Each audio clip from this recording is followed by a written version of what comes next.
Hi there, so welcome back to this video series. So we're on to part 2. So hopefully you've gone through part 1 and you're starting to get a little bit familiar with the two different views within Live, and you're now comfortable with finding a clip in here that you want to drag in and play in our audio track. So we're going to look at a little bit more detail about how the arrangement and session view kind of interact with each other. So in session view, obviously we can launch different clips whenever we like, and they will all stay in time as long as they're walked together correctly. So first thing I will do is let's bring a few clips in. So what I'm going to do is I'm going to get rid of this MIDI clip, and I'm going to get rid of that as well.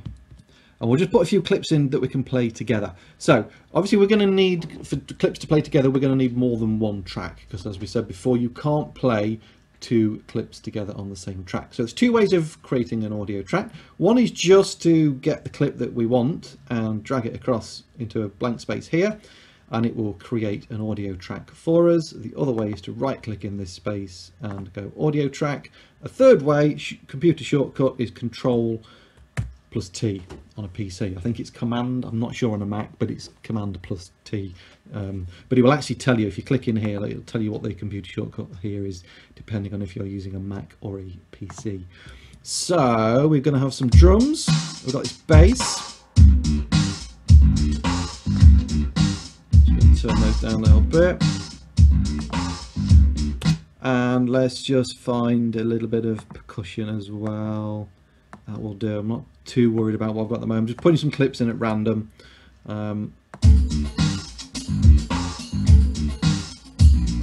Okay, so we can experiment with just launching those at different times.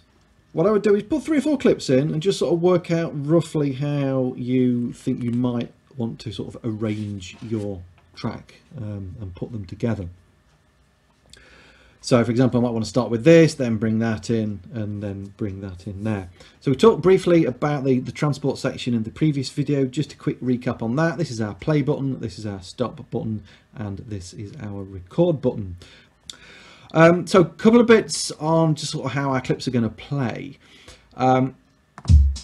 If I just press play on that, you can see it starts it playing here and it starts it playing here. And if I stop that clip, you can see our master transport is still going to keep playing. So to stop that playing, we've either got to press the stop button here or hit the space bar on the computer like that. If we want to rewind this back to 111, which is something would be useful in an arrangement view, we just click the stop button again, and that's going to reset it back to the beginning. I'm just going to get all of these playing. Okay. Now, if I stop that, you can see that these have stayed green. They are still sort of in their ready to play state. So let's say I want to launch that clip and that clip at the same time, but not this one. So I'm going to stop that. So now when I press play on here, or indeed hit the space bar, these two will start playing at the same time. Okay, we can bring that in then as and when we want it. Okay, so just a couple of different ways of launching the clip. So have a few minutes just playing about with that, and just get used to the way it works.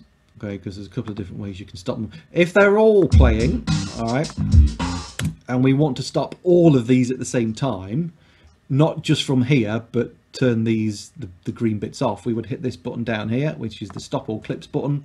Okay, and that's going to stop them playing there.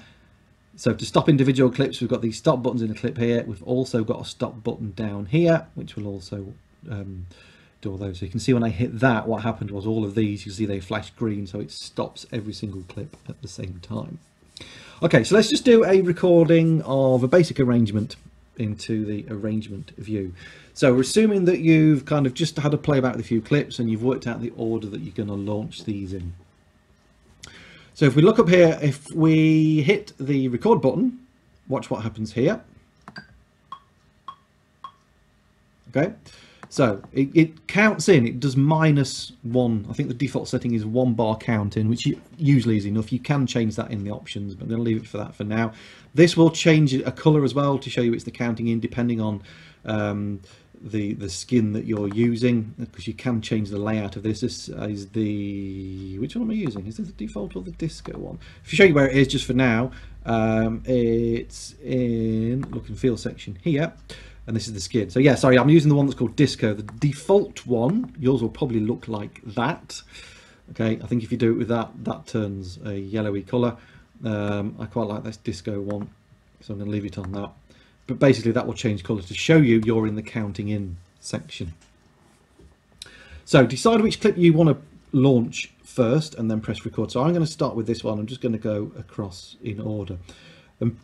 What you want to do is then during that counting section, we're going to press play on here, and that will then launch. As long as we press that before we get to the end of the counting, that will launch that clip on beat 1, and it will start recording it into the arrangement view. We'd then go ahead and we'd launch the other clips as we want to do it. So when you're launching your other clips, always try and bring in the new clips after some multiple of 4 bars. So for example, you might want the first clip to play for 8 bars. Then we'll bring the second bar in on the next group of 8 bars, which is going to start on bar 9, and then perhaps this one on the next group of 8 bars, which would be on bar 17. It doesn't have to always be 8, it can be 4, it can be 8, it can be 12, but most particularly electronic music, electronic dance music, stuff happens and changes pretty much all the time in multiples of 4. Might be 16, might be 32 bars, but it's always some sort of multiple of 4. So a good concept to get into your head at this stage, because that's when people expect changes within songs. So for this clip, I'm going to launch it sometime during bar 8. So if you keep an eye on this, as soon as this is changed to 8, I can press play on here, and that will start then on bar 9.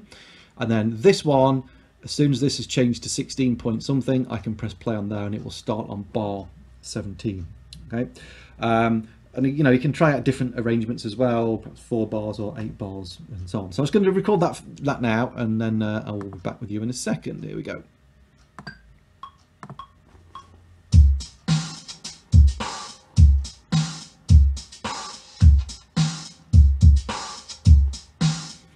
Just going to turn the tempo up a little bit actually for this. In fact, I'm just going to start that again because it recorded the automation of that tempo, which we didn't want to do. Sorry, I was going to record it a little bit faster because it's going to take ages otherwise. Okay, let's do that again. So actually, what thinking about it, the easier way of having this is to get that ready to play like that. So all I did as I kind of went through before, that's going to be ready to play. So now as I hit record, this one will start playing automatically at the beginning. Okay, here we go.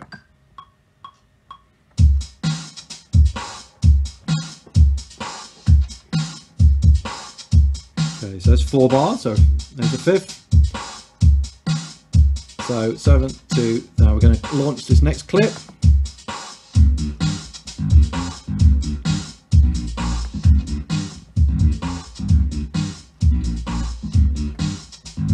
Okay, we're going to bring this one in to start at bar 17. So there we go.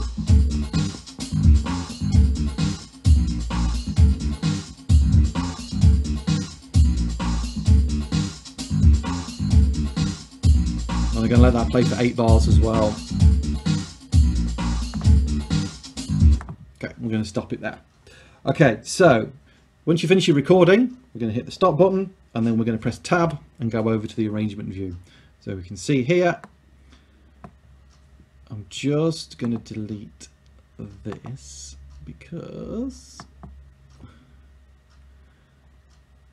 I don't want to get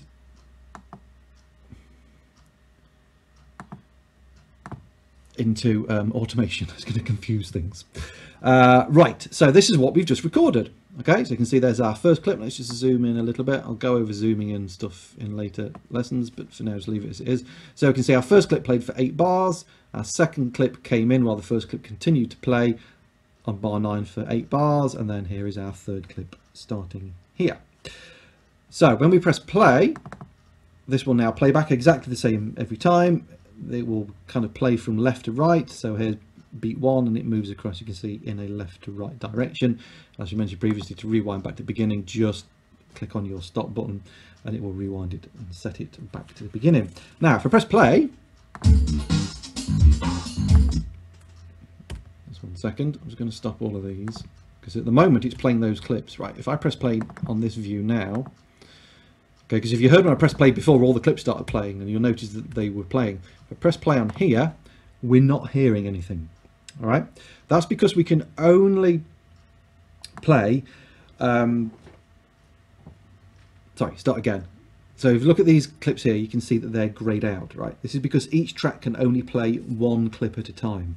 So if a track has been playing in the session view, that track won't play in the arrangement view and vice versa. Okay, so we can't play in the session view and the arrangement view at the same time. This is a bit where people kind of get a bit stumped because they're thinking, well, I've just recorded this and I can't hear anything. Why not? Okay, because at the moment, Ableton is still kind of focused on session view there. Okay, so it's thinking it's playing from there. So what we need to do is always keep an eye on this button here. Okay, this is our back to arrangement view. So if we click on that, you'll see this is no longer grayed out and Ableton is now kind of in focus on the arrangement view. And if we now play that back, okay, we now have sound and we can listen back to our arrangement and our little song that we did. So remember, with this one, it's going to play back exactly the same time.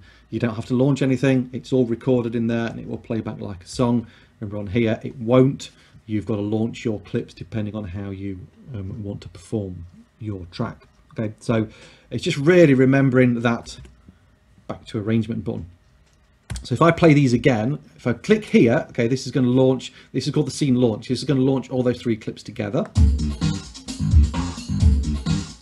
Okay, now if I hit stop there, these are still kind of active. You can see they're still green. So if I press play over in this view,